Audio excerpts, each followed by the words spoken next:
नमस्कार दोस्तों। Recently Facebook पे एक चीज़ बहुत वायरल हुआ है। मैं आपको दिखाता हूँ वो क्या है। ये जो चीज़ है, ये इशू क्या था आपका मेघालय में बसी स्टूडेंट यूनियन KSU यानी खासी स्टूडेंट यूनियन। सो क्लियरली उनका मैसेज बहुत साफ एंड स्ट्रेट फॉरवर्ड है, जो कि इन प्योर सेंस रेसिस्ट है। फॉर्चुनेटली मेघालय पुलिस ने ये रियलाइज करने के बाद रिमूव कर दिया था, मतलब उन्होंने ये सारे बैनर्स हटा दिए थे। लेकिन मैं मेघालय पुलिस से ये पूछना चाहूँगा कि आपको क्लियरली पता है किसने ये सब काम किया, किसने लगाया, उनके फोटोज़ भी है, तो फिर आप उन्हें अरेस्ट क्यों नहीं करते?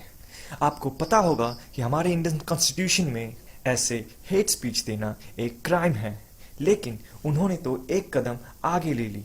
उन्होंने ह्यूमन साइज बैनर्स या और उससे भी बड़ा बैनर्स, जिसमें उन्होंने साफ साफ लिखा हुआ है कि मेघालय के जो बंगालीस है वो सारे बांग्लादेशी है, ऐसे हेट स्पीच, ऐसे हेट कमेंट्स ओपनली पब्लिक पे डिस्प्ले किया हुआ है। सो आईपीसी के तहत सेक्शन 124A, 153A, 153B, 292 और 293 एंड 295A के तहत उन्हें पनिशमेंट ज़रूर मिलना चाहिए। 3 साल की एटलीस्ट जेल तो होनी ही है और उन्हें फाइन भी लगना चाहिए। KSU, HNYF, FKJGP, HNLC, मैं आपसे ये पूछता हूँ, आप होते कौन है टू डिसाइड कौन बांग्लादेशी है और कौन बांग्लादेशी नहीं?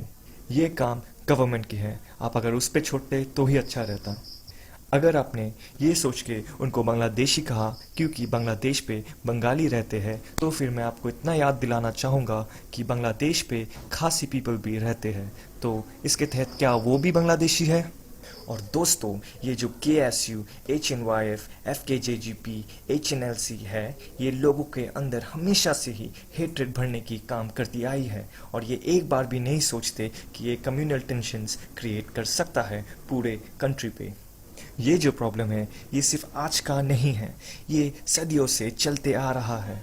और ये प्रॉब्लम सिर्फ बंगालियों के लिए नहीं है, बल्कि जितने भी प्रजाति के लोग जो मेघालय के लोकल ट्राइब से बिलोंग नहीं करते और नॉन ट्राइबल में देखा जाता है, जैसे कि नेपाली हो गए, सिख्स हो गए, गोरखाली हो गए, आसामीज हो गए, मारवाड़ी और मोहम्मदन, ऐसे और भी जो नॉन ट्राइबल कम्युनिटीज़ है जो मेघालय के स्टेट पे रहते हैं, उन सब के लिए ये एक प्रॉब्लम है। मैं आपको बताता हूँ क्यों।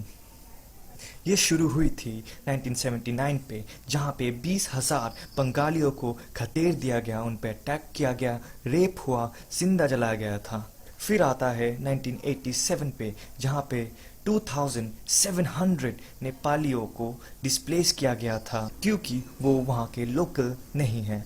फिर 1992 पे दशहरे के वक्त 3000 नेपालियों को अपने जगह छोड़ना पड़ा because of the outsider phobia in Meghalaya.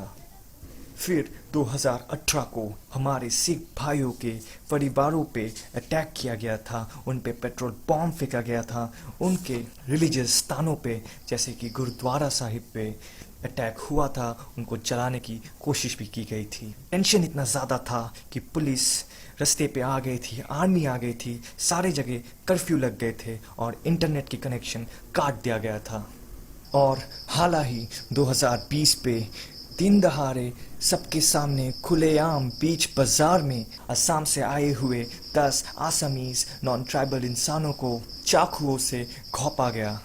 उन्हें स्टैब इसलिए किया गया था क्योंकि वो नॉन ट्राइबल थे, वो वहाँ के लोकल नहीं थे, और उस वक्त CAA और ILP को लेके KSU संघर्ष कर रही। तो दोस्तों, ये सिर्फ मेजर इंसिडेंट्स है। अगर मैं माइनर बोलने लग जाऊँ तो ये लिस्ट कभी ख़त्म ही नहीं होगा। जैसे कि NIT में नॉन ट्राइबल छात्रों के ऊपर KSU ने अंधाधुंध हमला किया, उन्हें डराया गया, धमकाया गया, वो अपने जान को बचाने के लिए अपने रूम पे खुद को बंद कर लिए थे कई दिनों के लिए, बिना खाने और कोई सपोर्ट के। NIT मेघालय से एक हैरान करने वाला मामला सामने आया है, जहां पे स्टूडेंट्स को के साथ मारपीट हुई है और उनको वहां से जाने के लिए कहा गया क्योंकि जो उनके जो लोकल स्टूडेंट्स हैं वहाँ पे वो नहीं चाहते कि ये यहाँ पे पढ़े, जो पूरे अक्रॉस इंडिया से वहाँ पे स्टूडेंट्स पढ़ रहे हैं, एग्जाम्स क्लियर करके पढ़ रहे हैं। कुछ बच्चे ऐसे भी हैं जिनके साथ इतनी मारपीट हुई कि उनको हॉस्पिटल में एडमिट होना पड़ा। आज हमारे साथ कुछ 20 से 30 से 40 स्टूडेंट्स मौजूद हैं जो कि वहाँ से कुछ ही दिन पहले आए हैं, यहाँ पे 2 दिन से बैठे हैं और उनको आगे का मतलब नहीं समझ रहा कि आगे क्या करे जिससे उनको कोई समाधान मिल पाए। हमारे साथ स्टूडेंट्स भी है और टीचर भी है, कुलदीप जी, जो एजुकेशन से ही है। सबसे पहले आपका नाम? चंदन। चंदन, आपसे जानना चाहेंगे कि ऐसा क्या हुआ कि आज आप दिल्ली में हैं? सर देखिए, सबसे पहले तो ये वहाँ पे सेफ्टी का तो कोई माध्यम नहीं है, मतलब हाँ, मतलब बिल्कुल सिक्योर नहीं है वहाँ पे पुलिस ये तक आपका सपोर्ट नहीं कर सकता। अगर आप पुलिस को कॉल भी करोगे तो ऐसा बहाना देगा कि आप वो 10 या 15 मिनट लेट आएगा। तो मतलब सबसे बड़ा होता है कि अगर आपको लगे कि किसी का सपोर्ट भी आपके साथ है ना, तब भी आपको लगता है कि आप वहाँ सुरक्षित हैं, लेकिन वहाँ ऐसा कोई सपोर्ट नहीं है। वहाँ सीआरपीएफ भी इतना लेट आया था कि वो जो जिन्होंने हम पे अटैक किया था वो दूसरी बार भी आ सकते थे हमें मारने। तो सर मैं यही कहना चाहूंगा कि वहाँ पे सपोर्ट तो ना ही किसी का सिक्योरिटी और ना ही कोई सपोर्ट है। ये मामला कितने समय से चल रहा है? कब आपको लगा कि ऐसी चीजें हो रही हैं स्टूडेंट के साथ, और आप यहाँ आए कैसे?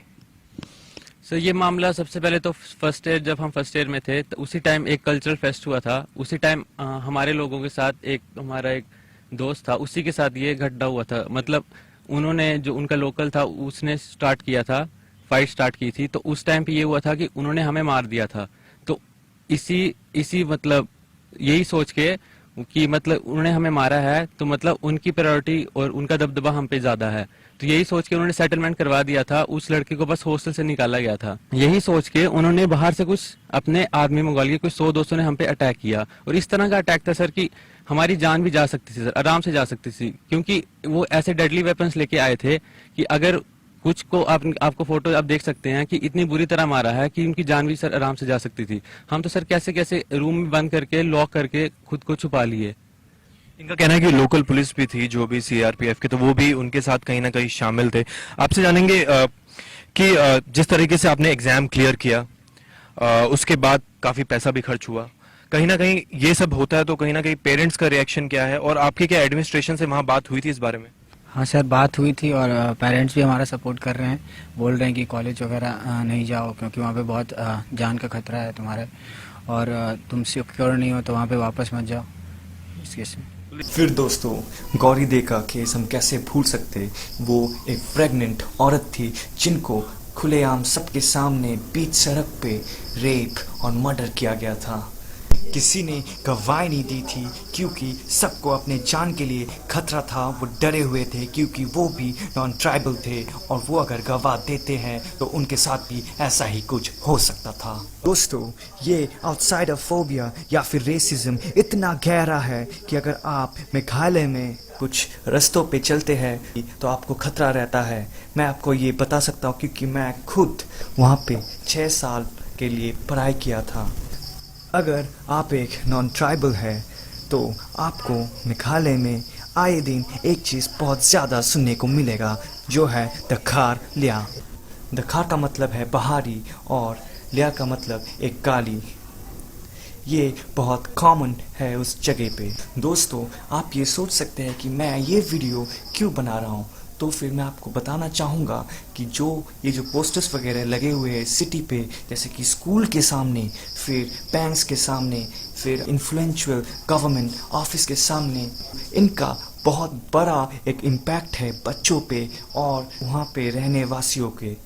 ये जो पोस्टर आप देख सकते हैं, ये ठीक मेरे स्कूल के बाहर लगाया हुआ है, और ये जो जगह है ये एक जंक्शन जैसी काम करती है। ये बहुत सारे विभिन्न वेल नोन स्कूल को कनेक्ट करती है, तो सारे बच्चे ये जगह से होकर ही अपने स्कूल्स पहुंचते हैं। तो केसीयू ने ये बहुत ही बड़ा घिनौना काम किया है, क्योंकि अब बच्चों को भी ये चीज़ सीखने मिलेगा, उन्हें भी रेसिज्म सीखने को मिलेगा, और वो भी कहीं ना कहीं अपने साथियों के साथ करने भी लगेंगे। और दोस्तों, मैं आपको बताना चाहूँगा केसीयू एक इतना घिनौना ऑर्गेनाइजेशन है जिन्होंने अपने ही खासी औरतों के एक वक्त पे कपड़े फाड़े थे, क्योंकि वो खासी औरतें सलवार कमीज पहने हुए थे जो कि उनको पसंद नहीं था। वो सोचते थे ये बाहरी कपड़े हैं, तो इसलिए उन्होंने लड़कियों को रोका और उनके कपड़े फाड़े। फिर वहाँ के उनके बीच ही फीमेल जो लीडर्स थी, उन्होंने इसके विरोध किया और इसको रोका।